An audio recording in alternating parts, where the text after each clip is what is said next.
मुफ्ती मुजीब रहमान जा बयान जी समातला मुफ्ती मुजीब साहब जो यूट्यूब चैनल ज़रूर सब्सक्राइब कंदा।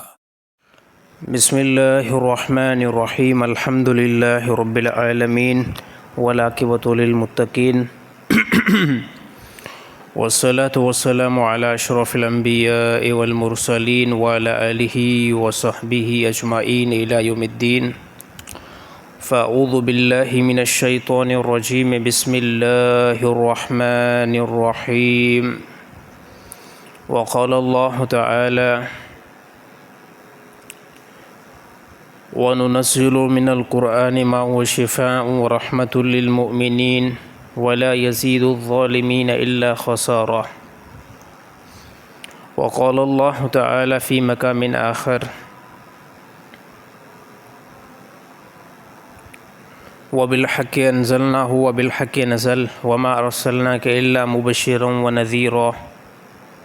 व क़ाल अल्लाहु तआला फ़ी मक़ामिन आख़र अल्लाहु ला इलाहा इल्ला हुवल हय्युल क़य्यूम ला ताख़ुज़ुहु सिनतुन व ला नौम लहू मा फ़िस समावाति व मा फ़िल अर्ज़ मन ज़ल्लज़ी यशफ़अहु इंदहु इल्ला बिइज़्निहि यअलमु मा बैन अयदीहिम व मा ख़ल्फ़हुम व ला युहीतून बिशैइन मिन इल्मिहि इल्ला बिमा शाअ वसिअ कुर्सियुहुस समावाति वल अर्ज़ व ला यऊदुहु हिफ़्ज़ुहुमा व हुवल अलियुल अज़ीम। सदक़ल्लाहुल अज़ीम। व क़ाल नबी सल्लल्लाहु अलैहि वसल्लम अना ख़ातमुन नबिय्यीन ला नबिय्य बअदी। सदक़ल्लाहुल अज़ीम व सदक़हुन नबियुल करीम व अला आलिहि व सहबिहि अजमाइन इला यौमिद्दीन। फ़अऊज़ु बिल्लाहि मिनश शैतानिर रजीम बिस्मिल्लाहिर रहमानिर रहीम। मैं मोहतरम मुज़िन दोस्तों, अल्लाह रब्बुल इज़्ज़त जा एहसान थिया जीअं अल्लाह ताला तव्हां असांखे पंहिंजे घर में अचण जी तौफ़ीक़ अता फ़रमाई। वो अल्लाह पूरी कायनात जे मथां ग़ालिब आहे, पूरी कायनात जे मथां शहनशाह आहे ऐं पूरी कायनात जे मथां उनजो अमुर ऐं कंट्रोल आहे। उन अल्लाह ताला मुख़्तसिर वक़्त लाइ तव्हांखे ऐं मूंखे वजूद ॾेई करे दुनिया जी तरफ़ मोकिलियो आहे, आख़िरत जी ज़िंदगी खे बनाइण जे लाइ। आख़िरत जी ज़िंदगी तमामु वॾी वसी ज़िंदगी आहे, लामहदूद ज़िंदगी आहे। उन ज़िंदगी जी का हद न आहे। जेकॾहिं दुनिया वारी ज़िंदगी उन ज़िंदगी सां कंपेयर कई वञे त दुनिया वारी ज़िंदगी जा लखें या हज़ारे साल उन सां चंद घंटनि या अहिड़ी तरह चंद लम्हा जे एतबार सां बीहनि था। उन ज़िंदगी जे लाइ अल्लाह ताला तमामु पैगम्बरनि खे दुनिया जी तरफ़ मोकिलियो ताकी इंसान जेको आहे पंहिंजे हक़ीक़ी रब खे सुञाणनि ऐं हक़ीक़ी रब सां जेको आहे तालुकात बनाइनि। उन जे बारे में मुख़्तलिफ़ अल्लाह ताला इंजील, ज़बूर, तौरात ऐं क़ुरान मजीद अल्लाह ताला किताबी शिकिल में पंहिंजो कलाम जेको आहे हिन सरज़मीन ते अल्लाह ताला मोकिलियो आहे। इंसान जी निजात लाइ अल्लाह ताला आख़िरी ज़मान में जनाब मुहम्मद मुस्तफ़ा सल्लल्लाहु अलैहि वसल्लम खे मबूस फ़रमायो ऐं उन सां गॾोगॾु हिकिड़ी शरीयत ऐं किताब अल्लाह ताला मोकिलियो असांजी तरफ़। हाणे इन किताब जे अंदरि, इन शरीयत जे अंदरि तमामु इंसाननि जी अल्लाह ताला भलाई ऐं फलाहियत इन में रखी आहे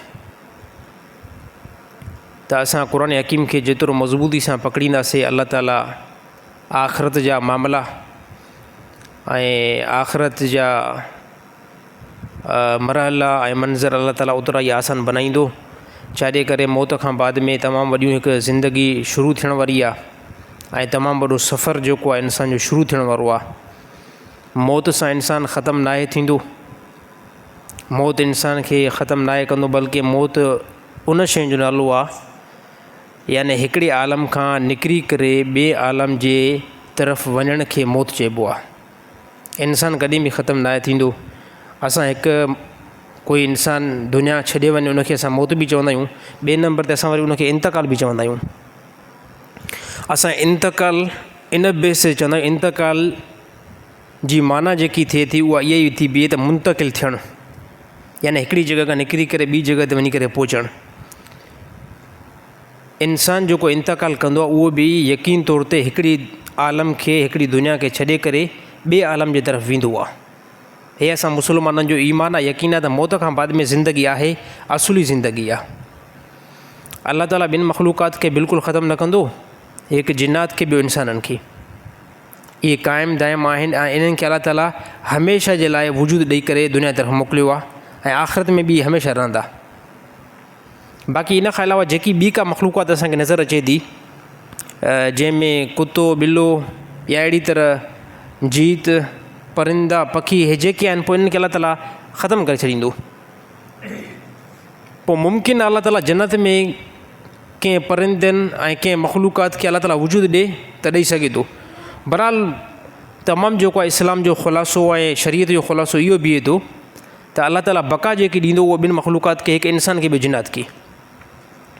पोइ उनजे लाइ नबी सल्लल्लाहु अलैहि वसल्लम खे दुनिया जी तरफ़ अल्लाह ताला मोकिलियो ऐं नबी जॾहिं शरीयत ॿुधाई ऐं इस्लाम ॿुधायो त पोइ नबी जे मथां मुश्किलातूं तमामु घणियूं आयूं, जंहिंमें काफ़ी असां मुश्किलात रसूलुल्लाह सल्लल्लाहु अलैहि वसल्लम जा बयानु करे चुका आहियूं, जंहिंमें नबी सल्लल्लाहु अलैहि वसल्लम मथां काफ़रनि जा मुख़्तलिफ़ एतिराज़, माज़अल्लाह कॾहिं जादूगर चवणु, कॾहिं साहिर चवणु, या कॾहिं माज़अल्लाह नबी तस्लीम न करणु, यानी सभु कुझु वाक़िया पैगम्बर सां पेश थींदा आया।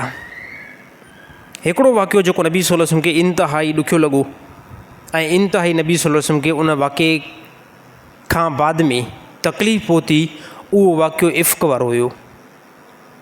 इन जी डिटेल इहा आहे त नबी सल्लल्लाहु अलैहि वसल्लम जूं घरवारियूं, उन जी तादाद जेकी रिवायतुनि में अचे थो तक़रीबन 11 अचनि थियूं।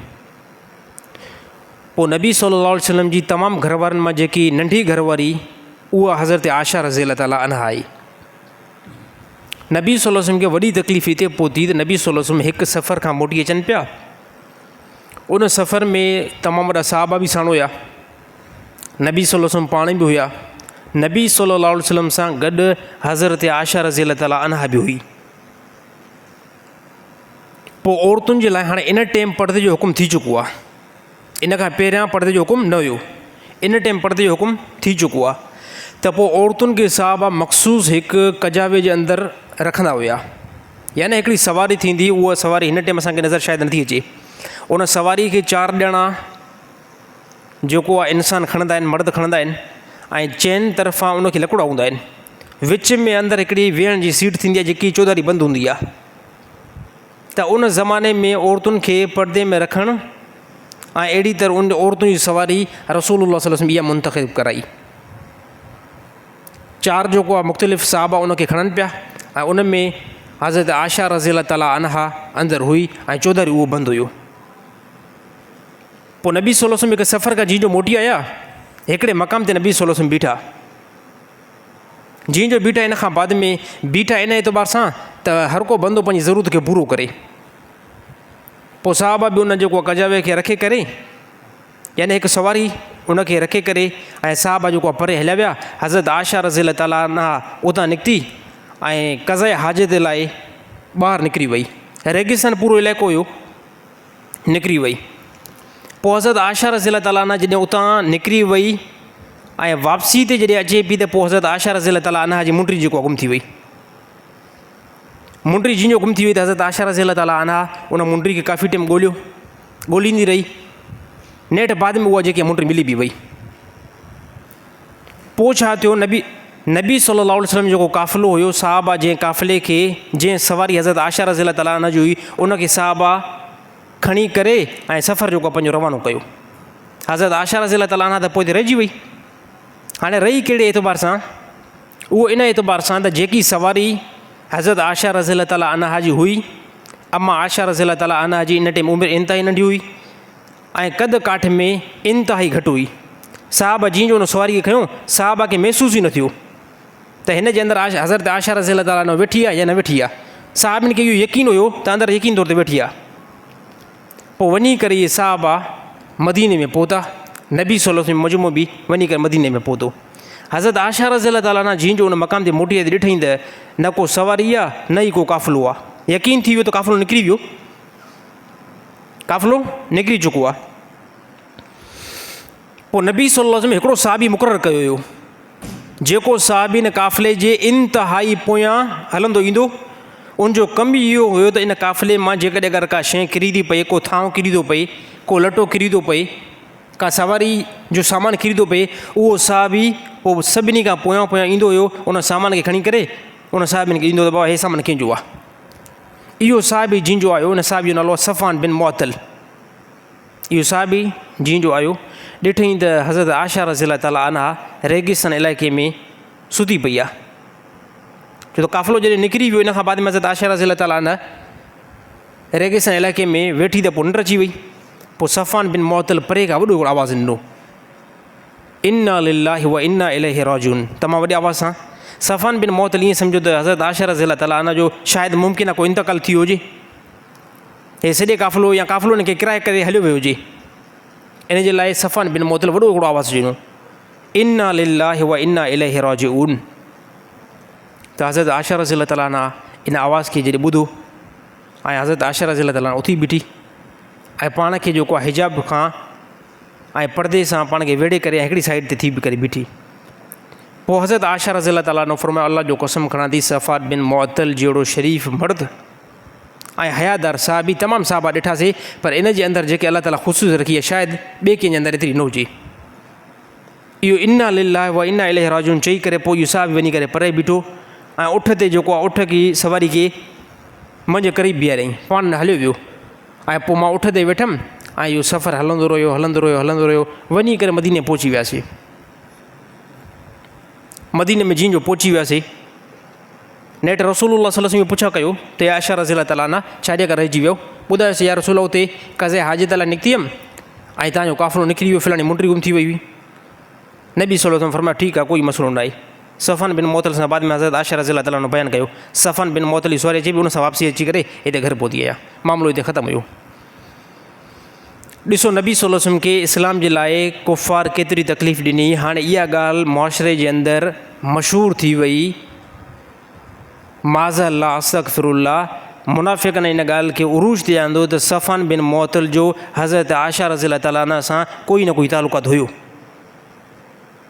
ऐं हे नबी जे मथां तमामु वॾी जेकी तुहमत आहे, हे अटैक थिए थो नबी जे घर जे मथां। हाणे इहा ॻाल्हि साईं फैलिजी वई, जेके नवां मुस्लमान हुया उन्हनि जे अंदरि बि इहा ॻाल्हि फैलिजी वई, उहे बि हिक ॿिए खे ॻाल्हि ॿुधाईं वठनि त बाबा सफ़ान बिन मुअत्तल जे बारे में ख़बर थी पवे, हज़रत आयशा रज़ियल्लाहु ताला अन्हा पोइ छाजे करे रहिजी विया। इहा ॻाल्हि नेठि मदीने जे अंदरि वॾी शोर सां हली वई। हज़रत आयशा रज़ियल्लाहु ताला अन्हा फरमायो इहा ॻाल्हि मुंहिंजे ज़हन में ई न आई, काफ़ी टाइम गुज़री वियो, इहा ॻाल्हि ॿाहिरि त हले पई पर इहा ॻाल्हि घरनि ताईं अंदरि असांजे ताईं न पहुती। पोइ हिकिड़े दफ़े जीअं जो सफ़र खां मोटी आहियां पोइ मां अक्सर बीमार पई रहां, तबियत मुंहिंजी नासाज़ रहे पई। पोइ हिकिड़े दफ़े छा थियो, राति जो टाइम अक्सर मदीने जे अंदरि औरतूं क़ज़ाए हाजत लाइ ॿाहिरि जेको आहे झंगल जी तरफ़ वेंदियूं हुयूं। पोइ उमे मिस्ता हिकु औरत आहे, उन सां गॾु हज़रत आयशा रज़ियल्लाहु ताला अन्हा जंहिंजो वञे पई तबियत ठीकु न हुई, ॿई जोड़ी में वञनि पियूं। पोइ वापसी ते वञनि जीअं पियूं त पोइ उमे मिस्ता चयो त मुंहिंजे पुट जे मथां अलाह ताला उनखे मारे विझे, मुंहिंजे पुट जे मथां। उमे मिस्ता चयो, यानी मिस्ता जी माउ, यानी अहिड़ो जुमिलो पंहिंजे पुट लाइ ॻाल्हाईं जेको जुमिलो मुनासिबु न हुयो। हज़रत आयशा रज़ियल्लाहु ताला अन्हा पुछा कयो त इहो तूं जुमिलो छॾे करे पेश थी करे, हालांकि तुंहिंजो पुटु त जेको आहे बदर में बि शरीक हुयो। पोइ हुन चयो त ए नादान तोखे ख़बर छा न आहे पई? त हज़रत आयशा रज़ियल्लाहु ताला अन्हा फरमायो त कहिड़ी ॻाल्हि? चए तुंहिंजे बारे में पूरे मदीने में मशहूरु थी वियो आहे, तूं जेको पोइ हिते रहिजी वई आहीं, माज़अल्लाह सफ़ान बिन मुअत्तल सां तुंहिंजो को न को तालुक़ु हुयो। हज़रत आयशा रज़ियल्लाहु ताला अन्हा इहा जॾहिं ॻाल्हि ॿुधी त बीमार अॻ में हुई, पोइ हज़रत आयशा रज़ियल्लाहु ताला अन्हा जी बीमारी इंतिहाई वधी वई। मोटी आई घर मोटी आई, रसूलुल्लाह सल्लल्लाहु अलैहि वसल्लम में जुरो हुयो ऐं इन खां बाद में नबी सल्लल्लाहु अलैहि वसल्लम खे पुछा न कई। हाणे रसूलुल्लाह सल्लल्लाहु अलैहि वसल्लम खां कीअं पुछा करे, पोइ नबी सल्लल्लाहु अलैहि वसल्लम खां इजाज़त वरितईं, या रसूलुल्लाह मूंखे इजाज़त ॾियो त मां अबू बकर सिद्दीक़ पंहिंजे पीउ जे घर वञा। इन लाइ इजाज़त वरितईं ताकी वञी करे अबे ऐं मां खां मशवरो थो वठां ॻाल्हि छा थी हले मुंहिंजे बारे में। पोइ नबी सल्लल्लाहु अलैहि वसल्लम इजाज़त ॾिनी, इजाज़त जीअं जो नबी सल्लल्लाहु अलैहि वसल्लम ॾिनी, इन खां बाद में हज़रत आयशा रज़ियल्लाहु ताला अन्हा घर वई। अबू बकर सिद्दीक़ अहिड़ी तरह अबू बकर सिद्दीक़ जी घरवारी हज़रत आयशा जी माउ, उन खां पुछा कई, हज़रत आयशा रज़ियल्लाहु ताला अन्हा पुछा कयो त अमां हिन ॻाल्हि जेकी ॿुधां थी त पोइ मां चयो त वाक़ई इहा ॻाल्हि पूरे मदीने जे अंदरि फैलिजी वई आहे, इहा घणी थी हले। हज़रत आयशा रज़ी अल्लाह ताला अन्हा जी बीमारी जे अंदरि इंतिहाई अञा वधी जेको बीमारी वई, ॾींहुं राति हज़रत आयशा रज़ी अल्लाह ताला अन्हा रोए पई, छो त तोहमत ई अहिड़ी हुई ॾींहुं राति। पोइ हली करे नबी सल्लल्लाहु अलैहि वसल्लम साहिबिन जो मजमो जेको गॾु करायो, नबी सल्लल्लाहु अलैहि वसल्लम पाण मिंबर ते वेठा, पोइ साहिबिन खां पुछा कयूं, ए साहिबा ॾिसो मुंहिंजे अचो मासां, ए साहिबा ताज़ियत कयो, ए साहिबा अचो ताज़ियत कयो, मुंहिंजे घर जे बारे में मुनाफ़िकनि जेको अहिड़ी ॻाल्हि कई आहे ऐं इहा ॻाल्हि तमामु वॾी मशहूरु थी वई आहे, ए साहिबा ॿुधायो मूंखे। त पोइ साहिबनि खां मुख़्तलिफ़ खां नबी सल्लल्लाहु अलैहि वसल्लम मशवरो वठनि पिया। हज़रत उमर रज़ी अल्लाह ताला खां वरितऊं, हज़रत ओसामा रज़ी अल्लाह ताला खां वरितऊं, हज़रत अली साईं खां वरितऊं। त पोइ सभिनी साहिबनि ॿुधायो त या रसूल अल्लाह, जेको अल्लाह ताला तव्हांखे निकाह में औरतूं ॾिनियूं आहिनि, इहे यकीन तौर ते अल्लाह ताला जे अमुर सां निकाह थियो हुयो, अल्लाह ताला जे तरफ़ां निकाह थियो हुयो या तव्हां पाण निकाह कयो हुयो? त पोइ नबी सल्लल्लाहु अलैहि वसल्लम फरमायो, मुंहिंजे मथां जेकी बि वही ईंदी आहे उहा अल्लाह ताला जे अमुर सां ईंदी आहे। अल्लाह ताला मूंखे हुकुम कंदो आहे त फिलाणी औरत सां तूं निकाह कर, त पोइ वञी करे मां निकाह कंदो आहियां। पोइ तमामु साहिबा जो इहो जेको आहे फरमानो, या रसूल अल्लाह, पोइ जॾहिं अल्लाह तव्हांजो निकाह करायो आहे त पोइ मामिलो ख़तमु आहे, बाक़ी न मुनाफ़िक़नि जो मुंडियूं असां पाण लाहींदासीं। पोइ नबी सल्लल्लाहु अलैहि वसल्लम हज़रत आयशा रज़ी अल्लाह ताला अन्हा जे घर विया, इन तमामु सारे मामले खां बाद में। अच्छा, इन मिंबर ते नबी सल्लल्लाहु अलैहि वसल्लम वेठा न, त पोइ हिते हिकिड़ो साहिबु उथी बीठो, उन साहिबु चयो त साईं फलाणे क़बीले वारो अब्दुल्ला बिन उबई आहे न, अगरि जेकॾहिं असांजे इलाइक़े में, असांजे ख़ानदान में या असांजे क़बीले में इहो बंदो हुजे जंहिं तव्हांजे मथां तोहमत हई आहे, अब्दुल्ला बिन उबई मुनाफ़िक़ हुयो, वॾे वॾी तोहमत इन लॻाई हुई, इहो अगरि असांजे क़बीले में हुजे हा त उनजी मुंडी असां पाण लायूं हा। त उन अब्दुल्ला बिन उबई जे क़बीले जा काफ़ी साहिबा हिते मौजूदु हुया। उन साहिबी खे चवंदो, इहो तूं असांजे क़बीले मथां हमिलो थो करीं, पर जेकॾहिं असांजे क़बीले जो आहे, नबी सल्लल्लाहु अलैहि वसल्लम असांखे हुकुम ॾिए त असां वञी करे पाण ई मुंडी लाहींदासीं न, इहा कहिड़ी ॻाल्हि आहे तूं असांजे क़बीले मथां हमिलो छो थो करीं? त पोइ हिते रिवायत में आहे त साहिबा जे दरमियान तनाज़ो थी पियो। पोइ नबी सल्लल्लाहु अलैहि वसल्लम फरमायो, इन ॻाल्हि खे छॾे ॾियो, हाली इन ॻाल्हि खे छॾे ॾियो। नबी सल्लल्लाहु अलैहि वसल्लम विया हज़रत आयशा रज़ी अल्लाह ताला अन्हा जे घर, उते जींदो नबी सल्लल्लाहु अलैहि वसल्लम विया। पोइ इन खां बाद में नबी सल्लल्लाहु अलैहि वसल्लम पुछा कयो हज़रत आयशा रज़ी अल्लाह ताला अन्हा खां, ए आयशा रज़ी अल्लाह ताला अन्हा, हे जेकी ॻाल्हि हिते हले थी इन जे बारे में तुंहिंजो मौक़िफ़ छा आहे? बाक़ी अल्लाह ताला मुंहिंजे मथां वही कंदो, उन वही जे अंदरि पूरी ॻाल्हि जेको क्लियर थी वेंदी, पर मां तोखां मौक़िफ़ वठणु चाहियां थी। त हज़रत आयशा रज़ी अल्लाह ताला अन्हा फरमायो, या रसूल अल्लाह, अल्लाह ताला मुंहिंजे बारे में वही जॾहिं आणींदो ऐं मूंखे पूरो यकीन आहे त अल्लाह ताला मुंहिंजे हक़ में ई जेको आहे फ़ैसिलो उतारींदो। इन खां बाद में हज़रत आयशा रज़ी अल्लाह ताला इहो ई ॾींहुं हुयो, महीनो थी वियो हुयो, नबी सल्लल्लाहु अलैहि वसल्लम घर में हुया। अचानक नबी सल्लल्लाहु अलैहि वसल्लम मथां वही जा असर शुरू थी विया, वही जा असर हलंदा रहिया। अबू बकर सिद्दीक़ मौजूदु आहिनि, अमा आयशा रज़ी अल्लाह ताला अन्हा बि मौजूदु आहे, ऐं अमा आयशा रज़ी अल्लाह ताला अन्हा जी माउ बि जेको आहे मौजूदु आहे। नबी सल्लल्लाहु अलैहि वसल्लम मथां वही ईंदी वञे थी।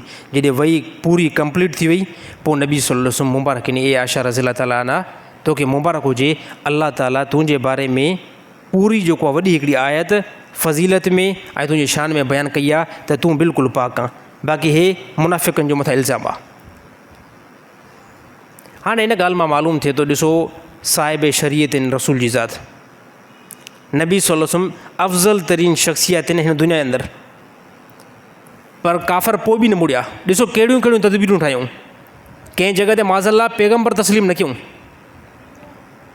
कंहिं जॻह ते चवंदो असां नबी तस्लीम ई नथा कयूं, कंहिं जॻह ते नबी सल्लल्लाहु अलैहि वसल्लम घर जे मथां बि हमलो थियो। हे सॼो नेठि मामिलो छा हुयो? सॼो मामिलो इहो हुयो त नबी सल्लल्लाहु अलैहि वसल्लम अल्लाह ताला जी शरीयत ॿुधाइनि पिया, अल्लाह ताला जा अहकाम ॿुधाइनि पिया, इन बेस ते नबी सल्लल्लाहु अलैहि वसल्लम जे मथां काफ़िरनि इहो जेको हमिलो कनि पिया।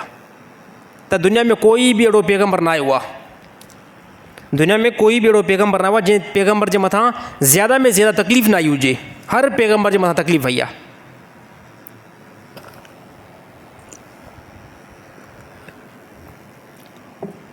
त अहिड़ी तरह मूसा अलैहिस्सलाम जे मथां, ईसा अलैहिस्सलाम जे मथां, सभिनी पैगम्बर जे मथां इंतिहाई वॾी तकलीफ़ आई आहे। मूसा अलैहिस्सलाम जंहिं टाइम फ़िरौन जे टकर में आया न, फ़िरौन जे टकर में जॾहिं मूसा अलैहिस्सलाम आया ऐं साफ़ तौर ते मूसा अलैहिस्सलाम इहा ॻाल्हि कई त फ़िरौन जेको ॻाल्हि थो करे न, हे ॻाल्हि बिल्कुलु ख़िलाफ़ु आहे ऐं फ़िरौन पंहिंजी दावा में कूड़ो आहे।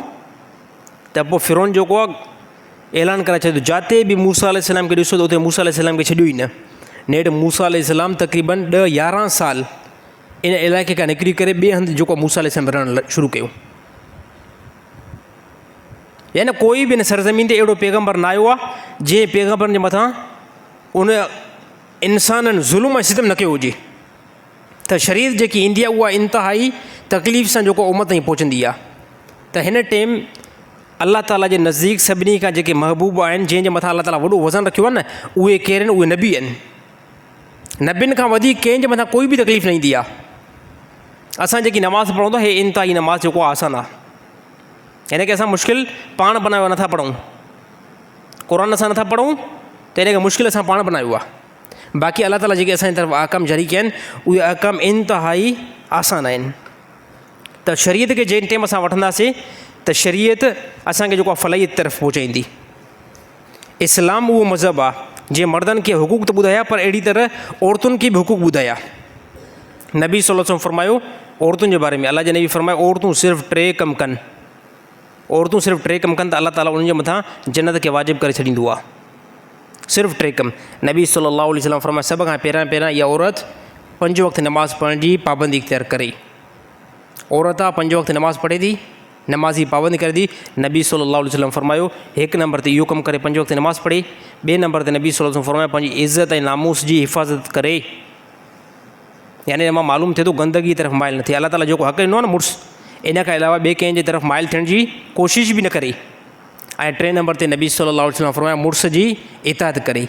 हे 3 कमु करे अलाह जे नबी फरमायो इन औरत जे मथां जन्नत वाजिबु थी वञे थी, शर्त आहे त इहा औरत शिरक न करे।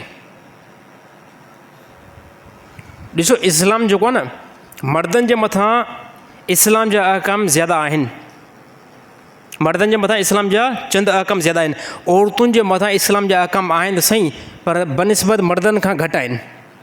मर्द खे जिहाद में हेठि लहिणो पवंदो आहे, तलवार खणणी पवंदी आहे, काफ़रनि सां साम्हूं टकर ॾियणो पवंदो आहे। औरतुनि खे कंहिं क़िस्म जो कोई बि जेको आहे जिहाद में हेठि लहिणो न पवंदो आहे। नबी सल्लल्लाहु अलैहि वसल्लम जे ज़माने में औरतुनि मुतालबो कयो, औरतुनि मुतालबो कयो।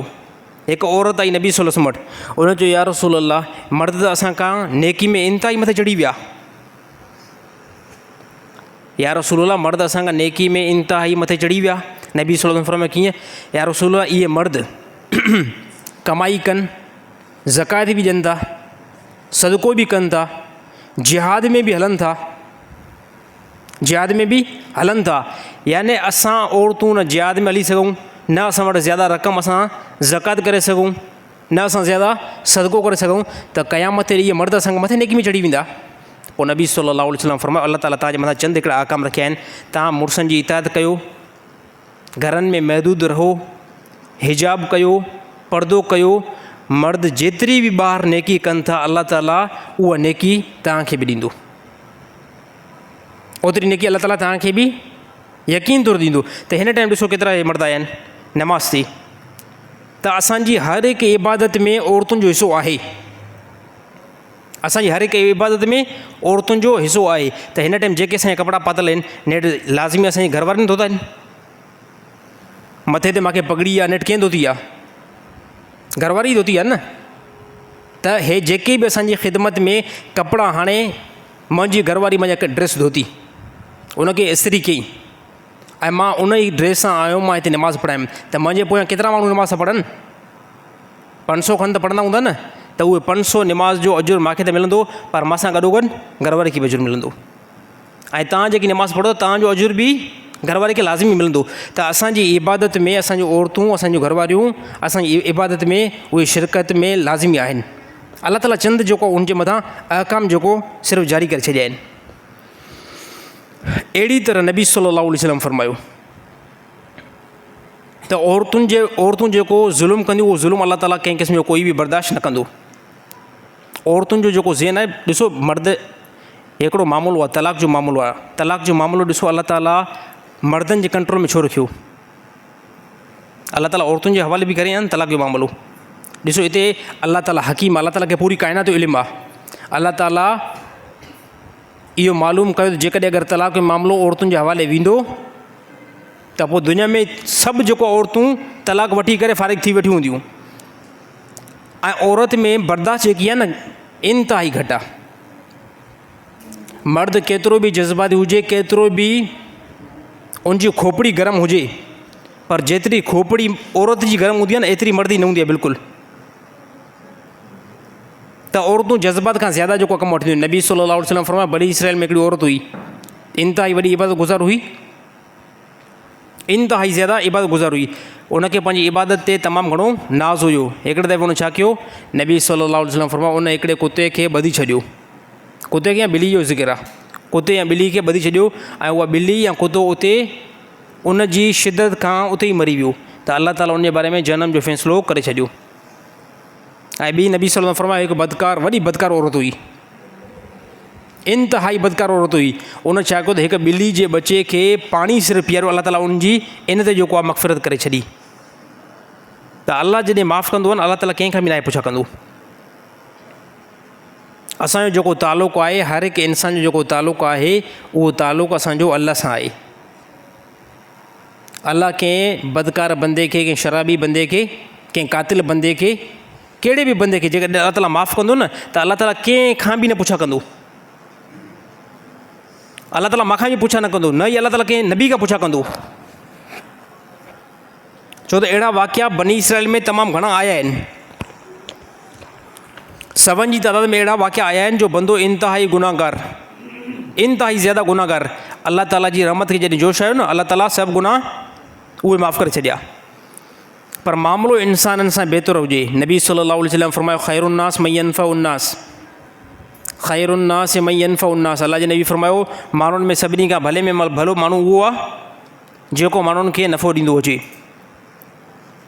जेकॾहिं कोई बि बंदो ज़ाहिरी तौर में ज़्यादा उनखे इख़लाक़ ज़्यादा बहितर आहे, पर माण्हुनि खे लुटींदो वठे थो, नुक़सानु ॾींदो वठे थो, त शरीयत इनखे भलो जेको आहे कंहिं क़िस्म जो कोई बि बयानु न कयो आहे। हे असांजो इस्लाम आहे, त तव्हां मां भलो उहो आहे त जेको माण्हुनि खे नफ़ो ॾिए। पर मां चवां थो हिन ज़माने में उहो माण्हू बि भलो आहे जेको कंहिंखे नुक़सानु नथो ॾिए। नफ़ो त भले न ॾिए, पर जेकॾहिं अगरि कोई कंहिंखे नुक़सानु बि नथो ॾिए न, त उहो बि बहितर आहे।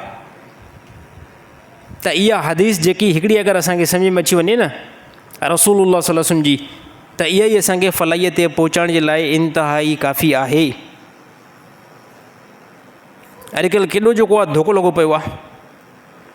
मुस्लमान जी जेब कटींदो आहे न, ऐं कंहिंखे बि फ़िकिर, कंहिं बंदे खे इहा फ़िकिर न हूंदी त मां अॻिले खे जेको नफ़ो ॾियां। हुनखे ज़हन में इहा ॻाल्हि हूंदी आहे मुंहिंजो नफ़ो थिए त हुनजो नफ़ो थिए न थिए कोई मसइलो न आहे।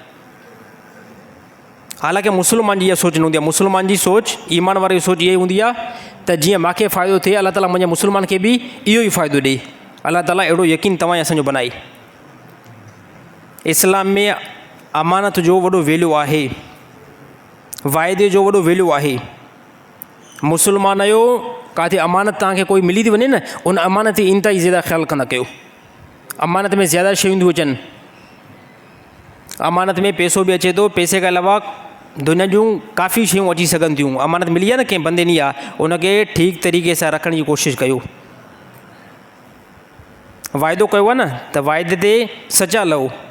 हे असांजा मुस्लमान वाइदो कंदा आहिनि, साईं फलाणी तारीख़ ते तव्हांखे पैसा ॾींदासीं। अड़े मां न ॾींदे त पोइ साईं मां वाइदो कयां थो।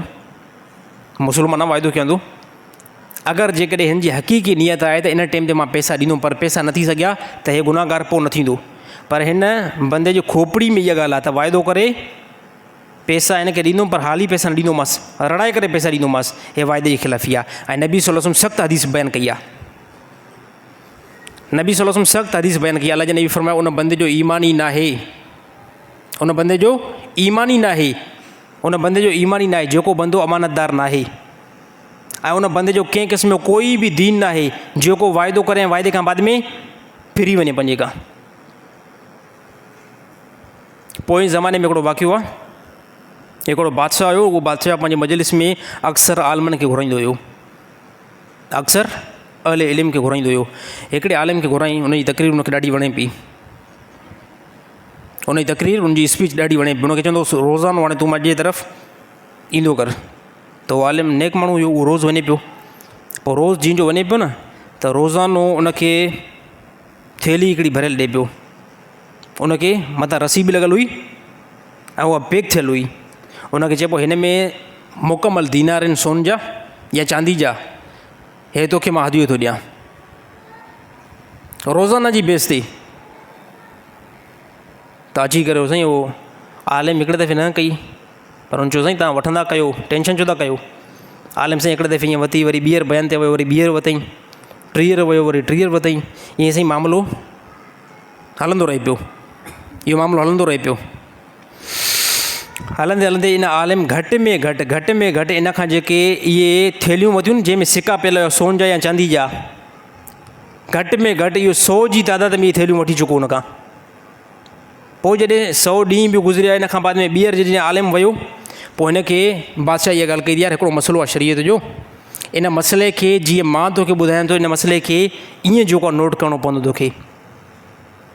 हे मसइलो आहे, पर जीअं मां तो बयानु कयां न, इन मसइले खे ईअं ई तूं लिखी करे मूंखे ॾींदी। हुनजो मसइलो ॿुधा, कहिड़ो आहे मसइलो? आलिम पुछा मसइलो ॿुधा, त हुनजो त हे मसइलो हे हीअं ई आहे। त आलिम चयो त इहो मसइलो शरीयत खां ख़िलाफ़ु आहे। यानी कोई बि हुन खां फतवा वठण जी कोशिशि कई, चई इहो मसइलो क़ुर खां ख़िलाफ़ु थो वञे, शरीयत खां ख़िलाफ़ु थो वञे। हिन बादशाह जो यार तुंहिंजी खोपड़ी ख़राबु आहे भला, केतिरे ज़माने खां वठी करे तुंहिंजे मथां मां लखो रुपया इस्तेमालु कया आहिनि, अॼु हिकिड़ो रुगो मसइलो तोखां सिधो करण जी कोशिशि में आहे त ऐं तूं चवें थो त इहो मसइलो शरीयत खां ख़िलाफ़ु आहे। चए भले शरीयत खां ख़िलाफ़ु हुजे, इहो जेको न मूंखे मसइलो ईअं ई तहरीर करे ॾे। हुन आलिम चयो ख़ुदा जा बंदा, तूं मुंहिंजी इहा क़ीमत लॻाई आहे, हे जेके मूंखे 100 तूं थैलियूं ॾिनो, इहा मुंहिंजी क़ीमत तूं लॻाई आहे। पोइ हुन बादशाह जो जेकॾहिं अगरि इहो मसइलो मूंखे ईअं लिखी न ॾींदे न, जेके 100 तोखे मां जेको थैलियूं ॾिनियूं न, इहे सभु मूंखे वापसि कर। त पोइ हिते आलिम खे वॾो अहसासु थियो। हुन चयो यार अफ़सोस आहे, मुंहिंजी माना हिन बदमाश क़ीमत इन जेको आहे 100 थैलियुनि जी लॻाई आहे। हे तव्हां उथियो पंहिंजी मजलिस खां, सिधो वियो पंहिंजे घर, ऐं घर खां उहे सभु थैलियूं खणी करे बादशाह जे मुंहं में ईअं उछलियईं। ऐं बादशाह खे चेक कर, चेक। बादशाह ॾिठो, बादशाह वॾो हैरान थी वियो। बादशाह ॾिठो त जीअं उहे पैक थियल आहिनि, पैक खां हिकिड़ो ज़रो बि न आहे खुलियल। ऐं हुन आलिम चयो त तूं मुंहिंजी क़ीमत हे लॻाई आहे, हिन पैसनि जे करे मां शरीयत जो ग़लति फ़ैसिलो ॾियां? त हिन ज़माने में कोई बि अगरि बंदो हमदर्दी जी ज़्यादा करण जी कोशिशि करे न, त सभ खां पहिरियां अहले इल्म जे लाइ इंतिहाई ज़रूरी आहे त जेकॾहिं कोई बि बंदो ज़्यादा हमदर्दी करण जी कोशिशि करे थो न, त उनखां इंतिहाई बंदो ख़्यालु करण जी कोशिशि करे, इंसान फासी थो पए। हाणे जेकॾहिं इन आलिम इहे सभु पैसा खपाया हुजनि हा, त ग़लति फतवा ॾियां न ॾियां? केरु पैसा भरींदो इन टे में 2-3 करोड़? त अहले इल्म जेको आहे इन शइ जो इंतिहाई ज़्यादा ख़्यालु रखण जी कोशिशि कनि। त अल्लाह ताला जेको इल्मु ॾिनो आहे, उहो इल्म जी निस्बत, इल्मु जेको आहे उहा हिकु तमामु वॾी शइ आहे। उनखे इल्म खे ज़ाया करण जी कोशिशि बिल्कुलु जेको न कई वञे। हे अल्लाह ताला इल्मु जेको ॾींदो आहे न, हे इल्मु अल्लाह ताला खे नॉर्मल बंदे खे न ॾींदो। हे अल्लाह ताला पंहिंजे जेके अल्लाह ताला जा मुक़रब बंदा हूंदा आहिनि, अल्लाह ताला इहो इल्मु उन्हनि खे ॾींदो आहे।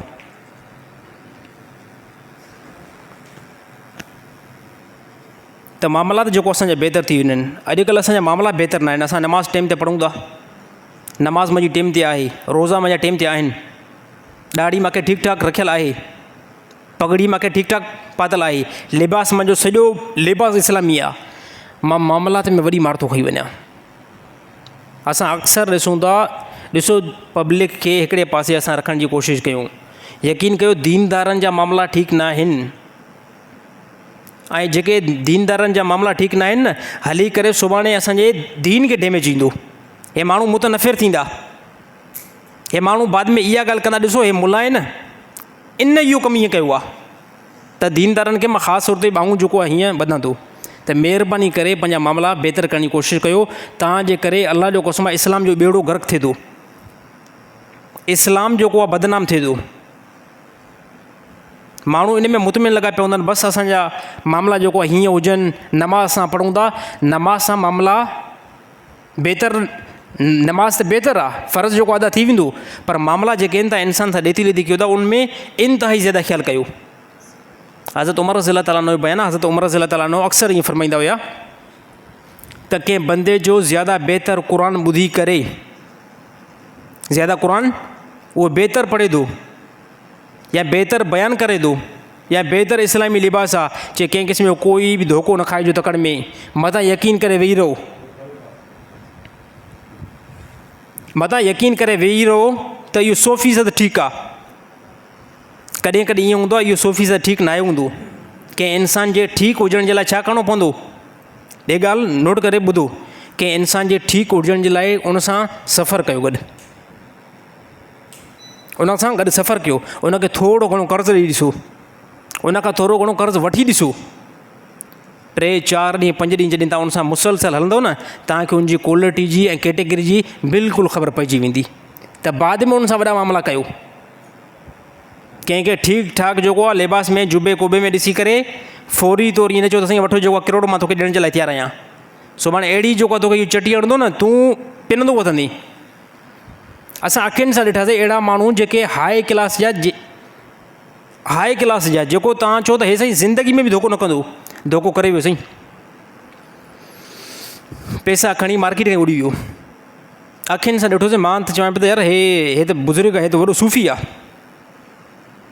हिन खे पराए हक़ खां इंतिहाई ज़्यादा नफ़रत आहे। हे परावा पैसा बिल्कुलु बि न खाईंदो। कंहिं बंदे खां अटकल सां 2-3 लख वठी करे, मुंहिंजी अखियुनि ॾिठो हिकिड़ो वाक़ियो आहे, अखियुनि ॾिठो 2-3 लख कंहिं बंदे खां वठी करे, मूंखे ज़रूरत आहे साईं फलाणे टाइम ते, जंहिं टाइम तोखे ज़रूरत पए उन टाइम मां ॾेई छॾींदुमि, जंहिं टाइम बसि हिकिड़ी कॉल करण जी ज़रूरत आहे बसि। हल साईं उनखे उन टाइम ज़रूरत पई बि साईं, उन हिकिड़ी कॉल 2 कॉल 3 4 5, पर अॻिलो जेको वठी वियो न, मां चवां पियो उहो बि चवंदो हूंदो तूं केरु आहे जेको मूंखां पैसा वापसि वठण जी कोशिशि करें थो, केरु आहे? उहो वाक़ियो जेको मां ॿुधायां थो हुनखे घटि में घटि 5 साल थी चुका आहिनि। 5 साल वठण वारो बि बिल्कुलु ॾाढ़ी वारो हुयो, पटके वारो हुयो, ऐं ॾियण वारो बि ॾाढ़ी वारो हुयो। हाणे साईं 5 साल, हल बाबा आहे हिमत पैसा मूंखां वठी ॾेखार। त मामला साईं तकड़ में न कंदा कयो। तहक़ीक़ करे, तहक़ीक़ी जाइज़ो वठी करे पोइ जेको असां मामला करण जी कोशिशि कयूं। ऐं इस्लाम हुकुम बि इहो ई ॾिनो आहे। इस्लाम जो हुकुम बि इहो ई आहे। मोमिन जेको आहे मुस्लमान 2 दफ़ा धोखा न खाईंदो। मोमिन मुस्लमान 2 दफ़ा धोखा, जेकॾहिं 2 दफ़ा धोखा खाओ था न, पोइ यानी तव्हांजे अकुल जे अंदरि कमी आहे, यानी पोइ तव्हांजो दिमाग़ यानी कमु नथो करे। कॾहिं कॾहिं महसूसु थींदो, ॾिसो अल्लाह ताला जनम खे फुज़ूल नाहे बनायो। अल्लाह ताला जनम खे फुज़ूल नाहे बनायो। दुनिया जे अंदरि जे अहिड़े बदमाश क़िस्म जा जॾहिं असां माण्हू ॾिसूं था न, पोइ असां चवंदा अल्लाह ताला बिल्कुलु ठीकु तरीक़े सां अल्लाह ताला जनम खे बनायो आहे। दुनिया जे अंदरि जेको ज़ुल्म ॾिसूं था न, पोइ चवंदा बिल्कुलु अल्लाह ताला हक़ ते ई जनम खे बनायो आहे, ऐं अहिड़नि माण्हुनि खे अल्लाह ताला जनम में दाख़िल सुभाणे कंदो। वॾा ज़ुल्म लॻा पिया आहिनि दुनिया में। अल्लाह ताला कंहिंखे जनम में मोकिले थो न, अल्लाह ताला कंहिं क़िस्म जो कोई बि ज़ुल्म न कंदो आहे। उहो बंदो हितां पंहिंजे लाइ मोचड़ा पाण खणी करे आख़िर तरफ़ ट्रेवल करे हलंदो आहे। अल्लाह कंहिंजे मथां कंहिं क़िस्म जो कोई बि ज़ुल्म न कंदो आहे।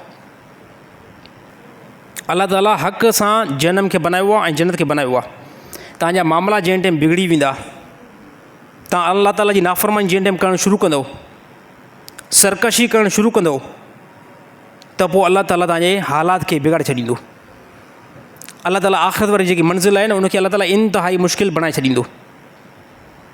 त मामलात खे असां बहितर बणाइण जी कोशिशि कयूं।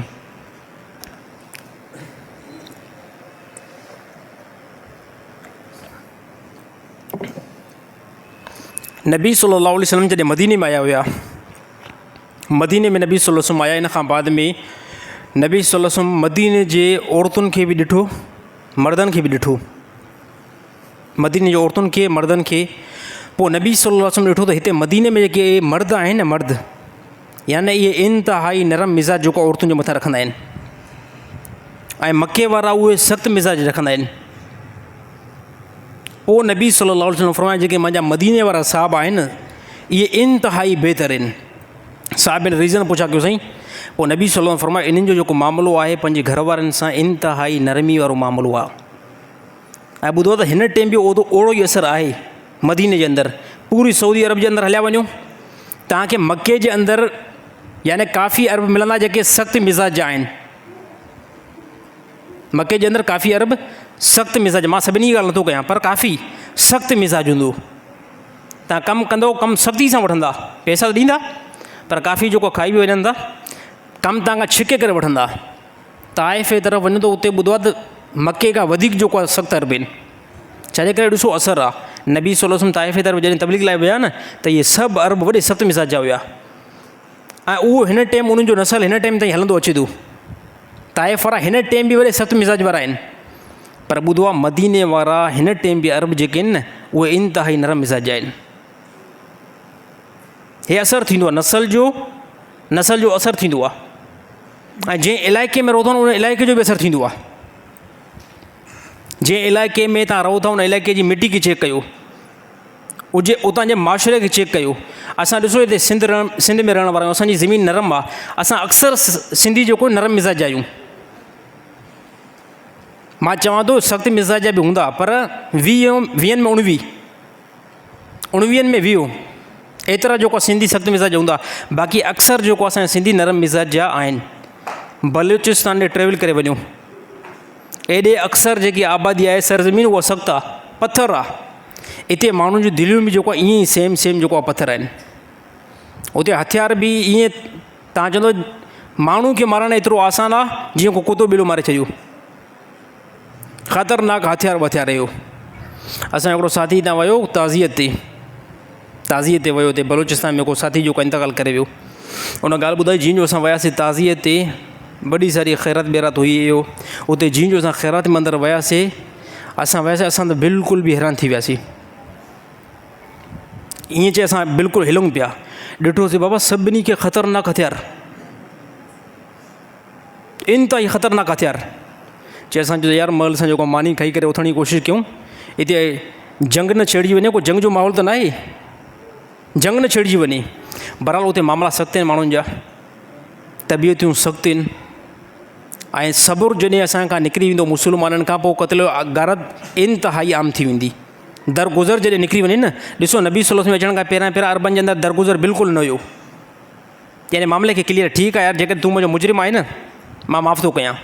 हाणे हिन माफ़ु करण में अदावत ख़तमु थी वेंदी आहे, दुश्मनी ख़तमु थी वेंदी आहे। पर जेकॾहिं तव्हां ज़िद करे बीहो, अॻिलो बि ज़िद करे बीहे, पोइ 10 माण्हू 5 बि मारींदव, 15 हुन जा बि मारींदव। त नबी सल्लल्लाहु अलैहि वसल्लम जीअं जो आहे इन टाइम अरबनि जे अंदरि सख़्ती तमामु घणी पाई वञे पई, सख़्तु मिज़ाज ज़्यादा पायो वञे पियो। नबी सल्लल्लाहु अलैहि वसल्लम नरमी जो मिज़ाज ॿुधायो, अलाह जे नबी फ़रमायो दरगुज़र कंदा कयो, मामले खे ख़तमु कंदा कयो। हालांकि नबी सल्लल्लाहु अलैहि वसल्लम जा जेके साहबा आहिनि, जलील क़दर साहबा मुख़्तलिफ़ जंगुनि जे अंदरि शहीद थी विया ऐं जंहिं उनखे क़त्ल कयो न साहिबनि खे, उहे मुस्लमान थिया ऐं नबी जे साम्हूं आया। वेशी रज़ी अल्लाह ताला अन्हु जे बारे में ॾिसो मशहूरु वाक़ियो आहे, इहो उहो बंदो आहे जंहिं नबी सल्लल्लाहु अलैहि वसल्लम खे इंतिहाई ज़्यादा तकलीफ़ जेको आहे पहुचाई हुई। उन साफ़ तौर ते ॿुधायो, नबी सल्लल्लाहु अलैहि वसल्लम पुछा कयो वेशी रज़ी अल्लाह ताला इस्लाम खणी आयो न, त साम्हूं अची करे वेठो, त पोइ नबी सल्लल्लाहु अलैहि वसल्लम ॿुधायो हाणे इहा मूंखे तूं डिटेल ॿुधा त अड़े मुंहिंजो चाचो जेको आहे न वेशी, मुंहिंजो चाचो वॾो बहादुर माण्हू हुयो ऐं तूं जेको आहे नॉर्मल तूं उनजे मथां नेठि हमिलो कयो कीअं? पोइ वेशी ॿुधायो साईं मां जेको ग़ुलाम हुयुमि फलाणे काफ़र जो, उन काफ़र मथां डिमांड लॻाई 3 शख़्सियत मां कंहिं हिकिड़े खे जेको आहे तूं ख़तमु करे ईंदे पोइ तूं आज़ादु आहे। पोइ हुन मूंखे सभ खां पहिरियां नंबर तव्हांजो ॾिनो, ॿुधंदे पहिरें नंबर ते मुहम्मद सल्लल्लाहु अलैहि वसल्लम, ॿिए नंबर ते हज़रत अली साईं ऐं 3 नंबर ते हमज़ा रज़ी अल्लाह ताला अन्हु। चई साईं तव्हांजे लाइ मां बिल्कुलु नाउमीद थी वियुमि। त मां चयुमि नबी सल्लल्लाहु अलैहि वसल्लम जे मथां मुंहिंजो कंहिं क़िस्म में कोई बि हमिलो न हली सघंदो, वार बिल्कुलु नबी सल्लल्लाहु अलैहि वसल्लम खे न करे सघंदुमि। मां नाउमीद थी वियुमि, नबी सल्लल्लाहु अलैहि वसल्लम जे मथां हमिलो न करे सघंदुमि। उनजा साहबा वॾा ख़तरनाक आहिनि, उनजे इर्द गिर्द बीठा आहिनि। ऐं पोइ जेको आहे हज़रत हमज़ा रज़ी अल्लाह ताला अन्हु सां बि मां न पियो विड़ी सघां। मां इन इरादे सां निकितो हुउमि त हज़रत अली साईं खे जेको आहे मां शहीद कंदुमि, पर अचानक मां ॾिठुमि त हज़रत हमज़ा रज़ी अल्लाह ताला अन्हु मुंहिंजे मौक़े में अची वियो ऐं पोइ मां उनजे मथां वार कयुमि, उन वार में शहीद थी विया। पोइ ॿुधाई साईं मां नक बि कटियो, अहिड़ी तरह कन बि कटिया। हाणे ॾिसो साहिबी इस्लाम खणी आयो आहे, मुस्लमान थियो आहे। पोइ नबी सल्लल्लाहु अलैहि वसल्लम खे जॾहिं इहा वाक़िया ॿुधाई डिटेल सां न, नबी सल्लल्लाहु अलैहि वसल्लम इंतिहाई ज़्यादा रुना। पोइ हुन साहिबी खे तूं जेको आहे मुस्लमान आहे, अलाह ताला तुंहिंजी मग़फ़िरत कई आहे, हाणे बसि कम से कम एतिरो कंदो कर, मजलिस आहे न मुंहिंजी, इन मजलिस में साम्हूं न वेंदो कर, आम्हूं साम्हूं वेंदो मूंखे पंहिंजे चाचे जो उहो ज़मानो यादि थो अची वञे, तूं मुंहिंजी मजलिस जे पोयां अची करे वेंदो कर। पोइ साहिब हीअं कंदो त जॾहिं बि नबी सल्लल्लाहु अलैहि वसल्लम वेठा हूंदा न, पोइ अची करे पोयां वेंदो हुयो। हालांकि हिन साहिबी खे पोइ गम बि काफ़ी थियो, यार हे चए मामिलो ॾाढो ॾुखियो आहे, मां मुस्लमान बि थियो आहियां ऐं हिन जे बावजूद बि नबी जे पोयां विया। पोइ नबी सल्लल्लाहु अलैहि वसल्लम दुनिया खां विया। यानी दुनिया खां नबी सल्लल्लाहु अलैहि वसल्लम विया ऐं इन खां बाद में इन साहबी खे अलाह ताला हिकु अज़ीम कमु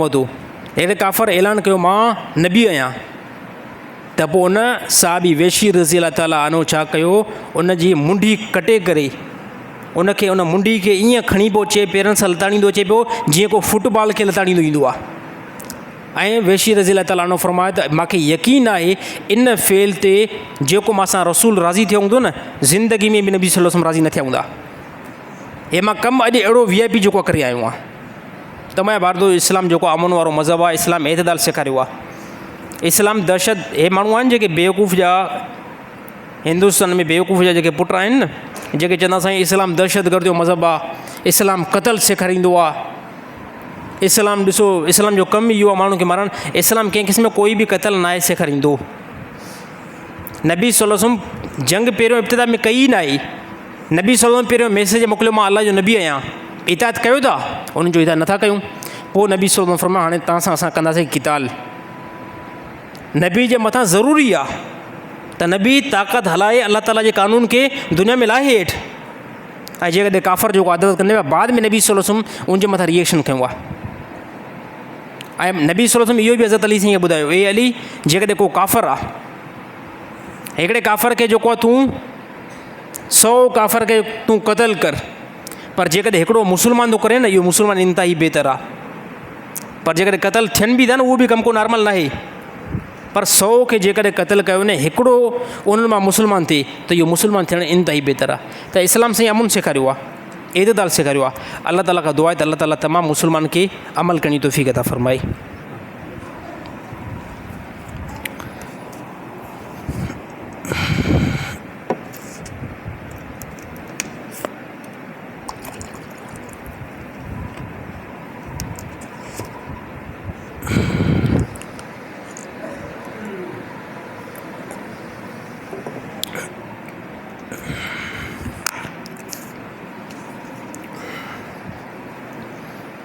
साईं दुनिया में औरत पंहिंजे मुड़ुस जे मथां ॿिए निकाह खे बर्दाश्त न कंदी आहे जन्नत में 72 हुरुनि खे कीअं बर्दाश्त कंदी साईं उहो उते हलूं त पोइ ॾिसूं कीअं औरत बर्दाश्त करे थी इन जो हिकिड़ो जवाबु आहे दुनिया में औरत हक़ीक़त में औरत नेक हुजे आलमियाणी हुजे बुज़ुर्गाणी हुजे हाफ़िज़ाणी हुजे मुतक़ी हुजे साबरीन हुजे पर औरत कॾहिं बि ईअं न चाहींदी त मुंहिंजो मुड़ुसु वञी करे ॿियो निकाह करे हे औरत अंदरि फितरत का ज़ाती रखियलु आहे औरत न चाहींदी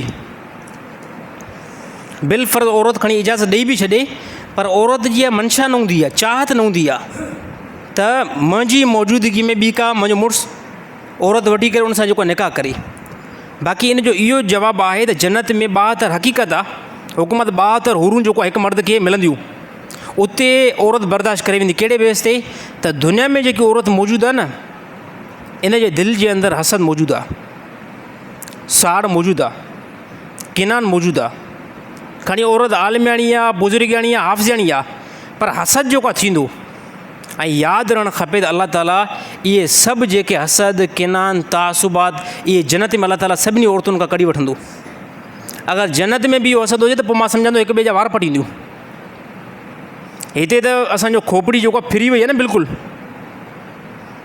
हर औरत जी इहा तमन्ना हूंदी आहे न औरत इहा ॻाल्हि कंदी आहे त मुंहिंजो मुड़ुसु मां सां सेट हुजे मुंहिंजो मुड़ुसु मां खां अलावा ॿिए कंहिंजे तरफ़ निहारे बि न त ॾिसां औरतुनि खे मां ॿुधाइणु चाहियां थो औरत हे तरीक़ो इस्तेमालु कनि जॾहिं औरत ज़िबान दराज़ थींदी न मुड़ुसु घर में जीन जो आयो आहे ज़िबान दराज़ थींदी न त इहो मुड़ुसु पोइ घर बि न वेंदो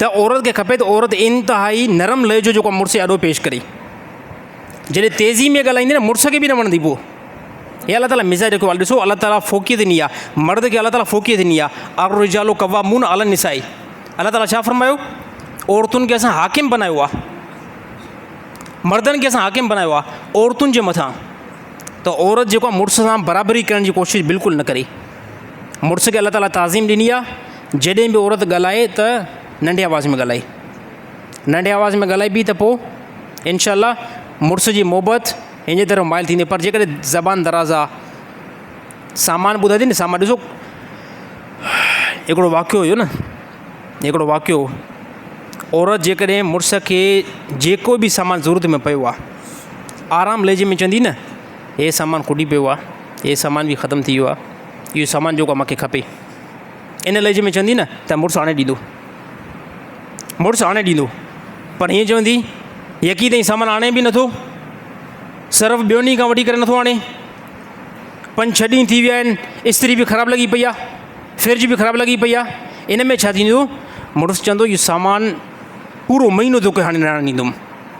को तरीक़ो ॾिसो, कमु वठण जो को तरीक़ो हूंदो आहे। हिकिड़े बंदे हिकु औरत खे पंहिंजी माउ खे सॾु पियो करे, पंहिंजी माउ खे सॾु पियो करे पियो, सॾु कीअं करेसि पियो, ओ फिलाणे जी ज़ाल, त पोइ माउ जेको आहे परे खां हुनखे बुझे वारो इशारो ॾिनो, चए बदमाश बिना मुंहिंजो पुटु थी करे जेको ईअं थो चवईं। पोइ चई ओ अम्मा फिलाणो कमु आहे, अॼु अचिजांइ। पोइ चई निभागा ईअं सॾण जी कोशिशि कर न।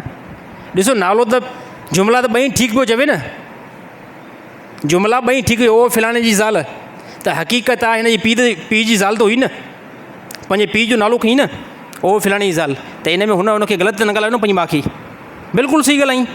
पर कुझु अल्फाज़ हूंदा आहिनि, कुझु अल्फाज़ इख़लाक़ के दायरे में हूंदा आहिनि, कुझु अल्फाज़ जंहिंमें माण्हू मुतासिर थींदो आहे, कुझु अल्फाज़ अहिड़ा हूंदा आहिनि जंहिंमें माण्हू मुख़ालिफ़ थी वेंदो आहे ऐं माण्हू तव्हांजो बिल्कुलु कमु न कंदो आहे। त औरत ईअं ई करे, मुड़ुस सां आराम लहजे सां ऐं सख़्ती वारो लहजो न रखंदे इंशाअल्लाह अल्लाह ताला हिन जो मामिलो आसान बणाईंदो। बाक़ी जन्नत में साईं इहे 72 हूरूं सभिनी खे न मिलंदियूं, इहा ॻाल्हि यादि रखिजो, जन्नत में इहे जेके 72 हूरूं इहे सभिनी खे न मिलंदियूं।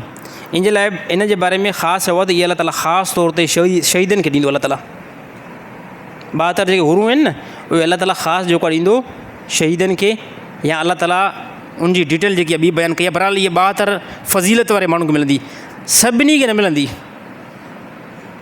सभिनी खे न मिलंदी। ऐं ॿिए नंबर ते जन्नत में औलाद बि न थींदी, जन्नत में औलाद जो सिलसिलो बि ख़तमु आहे।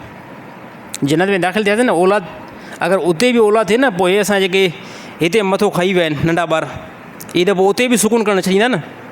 मुंहिंजी नंढी धीउ आहे उहा तव्हांखे ॿुधायां थो, जंहिं टाइम मां सुबुह सां सुतो पियो हुजां उनजो कमु ई सिर्फ़ु इहो हूंदो आहे, हिते हथु हणंदी आहे, अबू ॾ अबू ॾ अबू ॾ अबू ॾ। अड़े बाबा छा आहे, न न न न कयोसि न, पोइ ईअं सम्झो हुनखे तव्हां मच्छरायो। तव्हां ॾिसी ॿारनि सां हक़ीक़त ज़िद केरु कंदो? इहे ॿार जेकॾहिं जन्नत में बि थी वञनि न, पोइ मां सम्झां थो उते बि वरी टेंशन ॾिसणो पवंदो। त इन करे अल्लाह ताला औलाद वारो जेको सिलसिलो रखियो आहे न, उहो अल्लाह ताला सिर्फ़ु दुनिया में रखियो आहे बसि। हिते औलाद बि थींदी, टेंशन बि थींदा, अमड़ बि जेको आहे उनजी बि ख़िदमत करणी पवंदी, भेनरूं आहिनि उनजी बि तरबियत करणी पवंदी, भाइर आहिनि वॾा भाइर तव्हां आहियो उनजो ज़िमो बि खणणो पवंदो। हेॾा सारा माइट अलाए किथां रोज़ु मरनि था, केतिरनि जूं शादियूं थियनि थियूं, सभिनी ॾे वञिणो पए थो।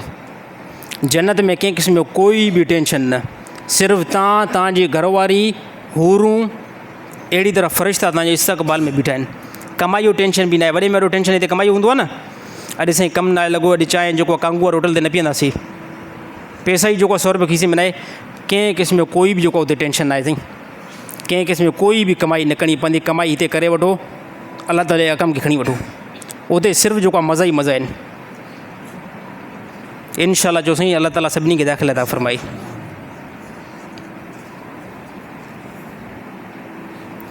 साईं अॼुकल्ह काफ़ी ऑनलाइन माण्हू पैसा कमाइनि था, मुख़्तलिफ़ एप्लीकेशन ऐं वेबसाइट तां। इहो कमाइणु कीअं आहे? इहो साईं अक्सर ग़लति आहे। ऐं मुख़्तलिफ़ जेको ट्रेंडिंग हले थी न, जंहिंमें NFT मुंड में आई, TMT आई हुई, इन खां बाद में वरी मैजिक NFT आई, हाणे बि अलाए केतिरियूं हलनि थियूं एप्लीकेशनूं, इहे सभु हराम अथव साईं।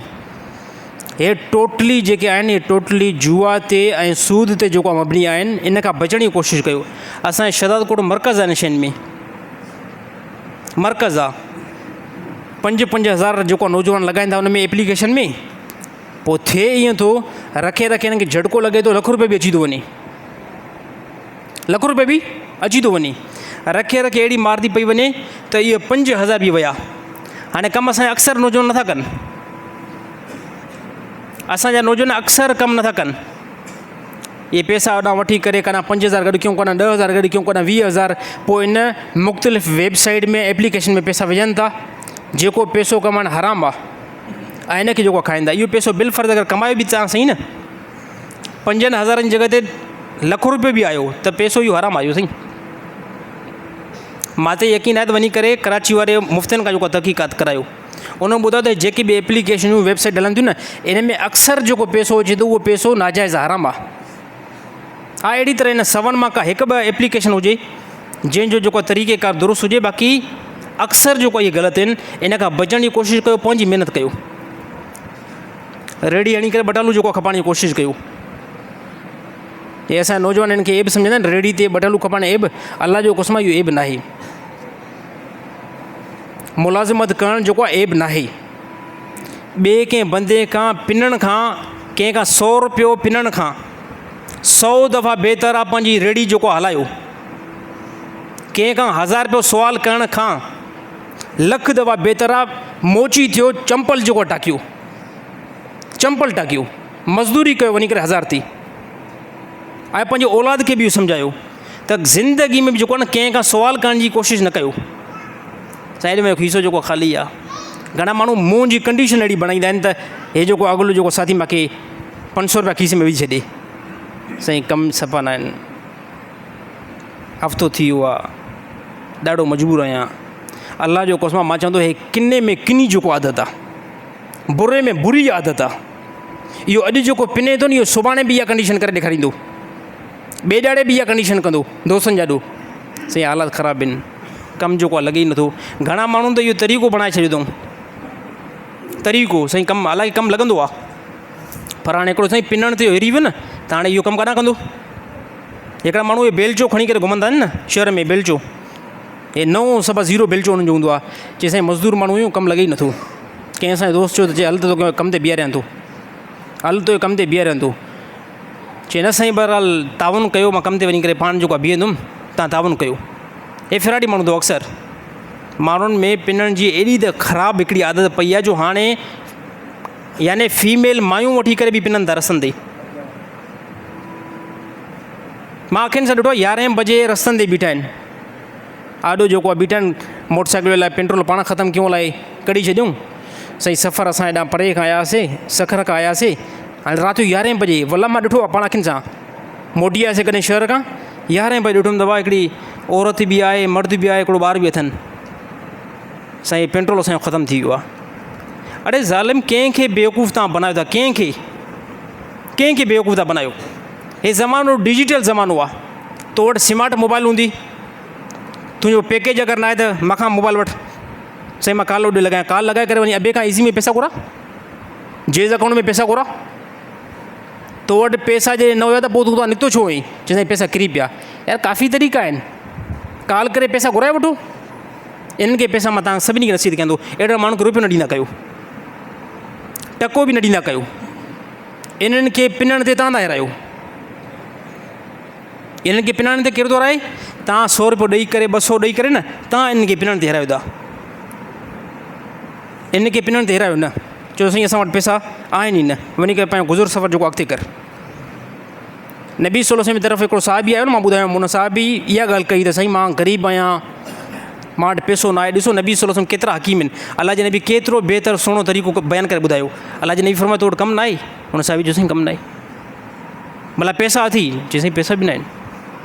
अलाह जे नबी फरमायो भला घर में को सामान आहे? सामान घर में आहे? पोइ साहिबी वेही करे सोची वीचार कई, चई सामान में हिकिड़ो प्यालो आहे बसि घर में, ॿियो कुझु बि न आहे। अलाह जे नबी फरमायो प्यालो खणी आ। ॾिसो नबी सल्लल्लाहु अलैहि वसल्लम कम जो तरीक़ो ॿुधाइनि था, पर साहिबी जे पैसे सां ई। हालांकि नबी सल्लल्लाहु अलैहि वसल्लम अलाह जो क़ुस्म हिते 100 दीनार ॾेई सघनि पिया, 100 दीनार साहिबिन खां वठी करे ॾेई सघनि पिया। नबी हकीम आहिनि, ॾिसनि पिया जेके अॼु हिन खे 100 रुपए ते हिरायोसीं न, सुभाणे इहो वरी 100 जे लाइ ईंदो, इन जो हमेशह लाइ मामिलो ख़तमु कयूं। उहो कीअं? अलाह जे नबी फरमायो प्यालो खणी आ। प्यालो अची करे नबी सल्लल्लाहु अलैहि वसल्लम प्यालो खणी करे नबी सल्लल्लाहु अलैहि वसल्लम साहबा जी मजलिस में ईअं बीठा। ए साहबा ने केरु ख़रीद कंदो? साहिबिन हथ मथे कयो, साईं असां हिन ख़रीद कंदासीं। घणे में ख़रीद कंदो? साहिबिन जो 1 दरम में ख़रीद कंदासीं। अलाह जे नबी फरमायो न, रेट थोरो मथे ॾियो। हाणे साईं नबी सल्लल्लाहु अलैहि वसल्लम फरमाइनि साहबा मथे वञनि पिया न, साहिबिन जो साईं 2 दरम ॾींदासीं। अलाह जे नबी फरमायो ठीकु आहे, हे खण तूं प्यालो हिन खे न 2 दरम हुन खां वधूं। उन साहिबी जो साईं अॼो केॾी में बुखाइली बि आहियां, मानी बि न आहे। पोइ अलाह जे नबी फरमायो 1 धर्म जी वञी करे तूं खाधो वठि ऐं 2 धर्म जी वञी करे कुआड़ी ख़रीद करी आ। उहो साहिबी वियो, 1 धर्म जी कुआड़ी ख़रीद करे आयो, ॿिए धर्म जो खाधो पाण खाधईं, कुझु घर बि खणी वियो। पोइ अलाह जे नबी उनखे कुआड़ी खे पाण जेको काठी मुबारक खणी करे ऐं गन जेको विझी ॾिनो। अलाह जे नबी फरमायो हाणे झंगल जे तरफ़ वञ। उहो साहिबी वियो झंगल जी तरफ़। अलाह जे नबी फरमायो काठियूं कटे करे ऐं मदीने जो जेको आहे बाज़ार में इनखे खपाईंदो वञ। पोइ साहिबी रोज़ु ईअं कयो, कटे खपाए पियो। हफ़्तो गुज़री वियो, हफ़्ते खां बाद में आयो ऐं अलाह जे नबी पुछा कयो, ए साहिबी हाणे तुंहिंजी कीअं कैफ़ियत, कीअं हालत? चएसि अल्हम्दुलिल्लाह घर बि VIP थो हले, हिन टाइम मुंहिंजे खीसे में हफ़्तो थी वियो आहे, 10 दरम बि पिया आहिनि ऐं जेको आहे कुआड़ी बि मां वटि आई। कुझु टाइम खां बाद में साहिबी चयो साईं हाणे 20 दरम खीसे में पिया आहिनि, 30 दरम खीसे में पिया आहिनि। त नबी सल्लल्लाहु अलैहि वसल्लम छा सेखारियो? कमाई जो तरीक़ो सेखारियो न, त पिनण वारे खे इन कम ते लॻाई न कयो। अगरि नथो लॻणु चाहे न कम ते, पोइ छॾे ॾियोसि, यानी पोइ इन खे कारोबार बनायो आहे। अलाह ताला तमामु मुस्लमाननि खे सम्झ नसीब अता फ़रमाए।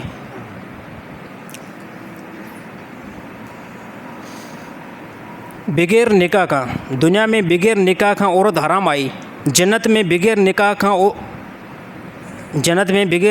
खां हूरूं कीअं हलाल हूंदियूं? अच्छा, इन जो जवाबु इहो आहे त दुनिया जा उसूल ॿिया आहिनि, आख़िरत जा उसूल ॿिया आहिनि। दुनिया जा उसूल ॿिया आहिनि, आख़िरत जा उसूल ॿिया आहिनि। इन जो हिकिड़ो बहितर जवाबु इहो ई आहे, अल्लाह ताला जो हिकिड़ो कौल काफ़ी आहे। अल्लाह ताला जो हिकिड़ो कौल काफ़ी आहे। अल्लाह ताला इहो फ़रमायो आहे, इहे जन्नत जूं हूरूं असां तव्हांजे लाइ बनायूं आहिनि, मामिलो ख़तमु। हाणे कंहिं क़िस्म जो कोई बि निकाह जी ज़रूरत न पवंदी। इहो मुजीब रहमान हिते इजाब क़बूल कराए थो, हो अल्लाह जो कौल आहे। अल्लाह ताला सिर्फ़ु ईअं फ़रमाए न, हे जन्नत जी हूर असां तुंहिंजे लाइ बनाई आहे, त निकाह जी ज़रूरत ई न आहे। जीअं नबी सल्लल्लाहु अलैहि वसल्लम जे तरफ़ अल्लाह ताला वही कई न, अल्लाह जे नबी फरमायो त अल्लाह ताला आयशा सां मुंहिंजो निकाह कराए छॾियो आहे, आयशा सां निकाह कराए छॾियो आहे। त अल्लाह जो कौल बसि काफ़ी आहे, हाणे इजाब क़बूल जी ज़रूरत ई न आहे। अहिड़ी तरह नबी सल्लल्लाहु अलैहि वसल्लम बाज़ ॿिया बि निकाह नबी सल्लल्लाहु अलैहि वसल्लम खे अल्लाह ताला वही कई, फ़िलाणी औरत जो असां तव्हां सां निकाह कराए छॾियोसीं, बसि अल्लाह ताला जो कौल ई काफ़ी आहे। बाक़ी दुनिया में इहो ज़रूरी आहे ईजाब क़बूल। बाक़ी जन्नत में अल्लाह ताला हुकुम ॾिनो न त हे घरवारी तुंहिंजी आहे, हे हूरूं तव्हांजूं आहिनि, त सर निकाह जी ज़रूरत न आहे पवंदी। बसि दुनिया जा उसूल अलॻि आहिनि, आख़िरत जा उसूल अलॻि आहिनि।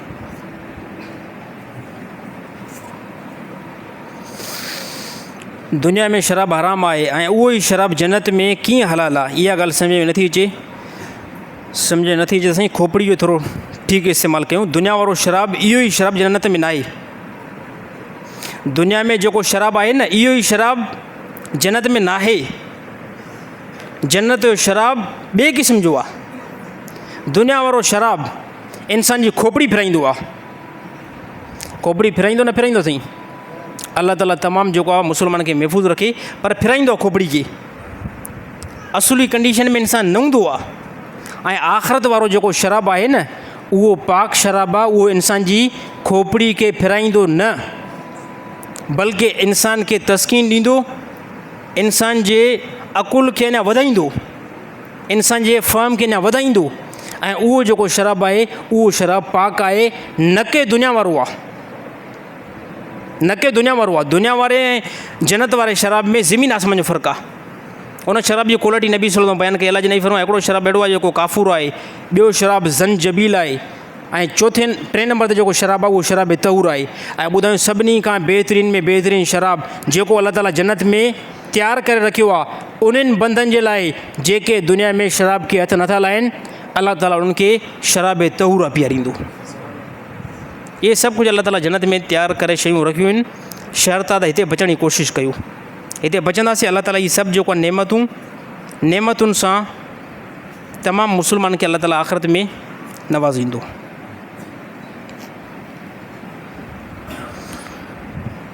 मौसमियात खाते वारा जेका अपडेट बरसाति जे मुतलिक़ ॾींदा आहिनि, उन्हनि ते यकीन करणु कीअं आहे?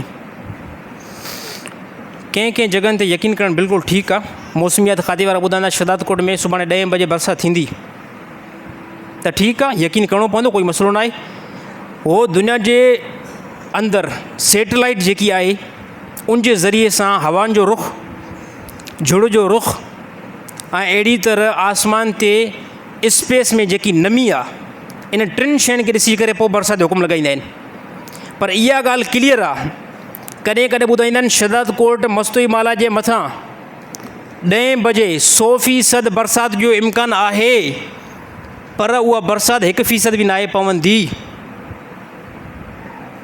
ऐं कॾहिं कॾहिं ॿुधाईंदा आहिनि शहदाद कोट में मुस्लिम वाला जे मथां 1% बरसाति जो इम्कानु आहे, पर उहा बरसाति 100% पवंदी आहे। यानी हे दुनिया जे हवाउनि खे, झुड़ खे ऐं आसमान जी स्पेस जे नमी खे, इन टिनि शयुनि खे नोट करे पोइ हुकुम लॻाईंदा आहिनि। इन खां बाद में उहो ईअं चवंदा आहिनि त इहा ॻाल्हि यकीनी नाहे, इहा जेकी असांजी ॻाल्हि आहे न, इहा पथर ते लीक नाहे, इहो असां हिकिड़ो इम्कानु था ॿुधायूं।